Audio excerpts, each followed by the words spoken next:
আসসালামু আলাইকুম, কিতা খবর? সব ভালো আছেন নি? আশা করি সব ভালো আছেন। তো আজকে আমি আমড়ার আচার বানাইমু। তো ভাবলাম আপনার লগে শেয়ার হইলে তো দেখতে পারে কিন্তু ফার্স্টেও আমি আমড়া গুনতা কিন্তু চুলাই নিলাম আর আমার আমড়া গুনতা কিছু কিন্তু পচি গেছে আর কি পাকতে পাকতে। তো গড় আসলো প্রায় ৩-৪ দিন ধরে। তো ভাবলাম আচার বানাইমু কইয়া নষ্ট হয়ে গেছে। তো আর কিতা করা যায়, বানাইলেই তো যে গুণ আছে গুণ দিয়ে। আর আমড়ার আচার কিন্তু খাইতে আমার যে ভালো লাগে, দেশি আমড়ার আচার। তো দেখতে পারে কেন ফার্স্টে আমি আমরা গুনতারে চুলাই নিছি কি আর নিরাম। তো প্রায় অর্ধেক আমরা ফসি গেছে, ৩-৪ হাজার মতো বাছিল আমরা ফসি গেছে। তো আমি একটা একটা করে আর কি চুলাই নিমুগি। আর যে সময় লাগে, যে প্যারা লাগে, আর আচার বানাইতে কিন্তু একটু সময় লাগে না, চুলানিত কষ্ট। তো দেখবা সম্পূর্ণ ভিডিও। আর আমার ভিডিওটা আপনার কাছে ভালো লাগে অবশ্যই লাইক কমেন্ট শেয়ার করবা, চ্যানেলটা সাবস্ক্রাইব করবা। তো দেখতে পারে এখানে আমরা চুলাই লইছি, এখন হুন্দালা যাই মুগি। হুন্দালা একটা লোয়ারি বই এখানে আমি ফার্স্টে দিলাম আমরা আর দিম কেন হাফ কাপ চিনি আর হাফ কাপ পানি।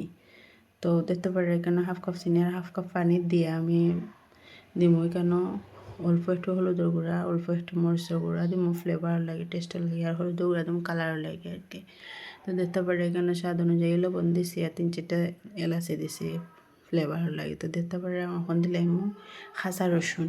আর খাঁচা রসুন ওলাখান আচারের মধ্যে দিলে কি যে মজার একটা স্মেল হয় আর খাইতে যে মজা লাগে। তো দেখতে পারে এখানে প্রায় আমার রয়ে গেছেও পানি টানি গেছে, ওখান নামাইলে মধ্যে হোক কত সুন্দর কালার আইছে। ওখানে আমি কেন মাঝে অল্প একটু সরিষার তেল দিব। আমি বেশি আমরা আচারের মাঝে আমি বেশি তেল দিই না, অল্প দিই আর কি। আর খাইতে কিন্তু যে মজা লাগে আমরা আচার। তো দেখতে পারে অল্প একটু তেল দিয়ে কেন দিছি আমার পরিমাণ মতো রসুন একটার মতো দিয়ে এখন দিলাইমো আমরা। তো আমরা দিয়া এখন একটু নাইড়ে সেড়ে কেনার মাঝে দিলাইমো দিছি আমি মশলা রেডি করছি। খালি জিরা বেশি করে দিছি, ডালচিনি এলাচি তেজপাতা শুকনা মরিচ দিছি আর জিরা গুঁড়া মরিচ দিছি। খালি জিরাটা কিন্তু আমি বেশি দিছি যাতে একটু ফ্লেভারটা ভালো হয়। আর আমার কাছে খাইতে কিন্তু খালি জিরা বর্তার থাকি খালি জিরা ওলাখান বাইজিয়া ফিসিয়া আর যদি আচার বানাইতে খাইতে কিন্তু যে ভালো লাগে। আর দেখো কত সুন্দর কালার আইছে, একটু খালা হয় আর কি। আর খাইতে কিন্তু যে মজা লাগে। আর আচারটার কালার কিন্তু যে সুন্দরও হয়েছে, দেখতে পারে আপনারা একদিন ট্রাই করে দেখবা, খাইতে কিন্তু যে মজা লাগে। আর আমার তো ওখন জিব্রাত পানি আইছে, আমি আবার ওখন ভিডিও এডিট করার পরে কি আবার খাইম। আর যে মজা লাগে আমরার আছে। তো ওলাখান খেয়ে আমরার আচার বানাইন।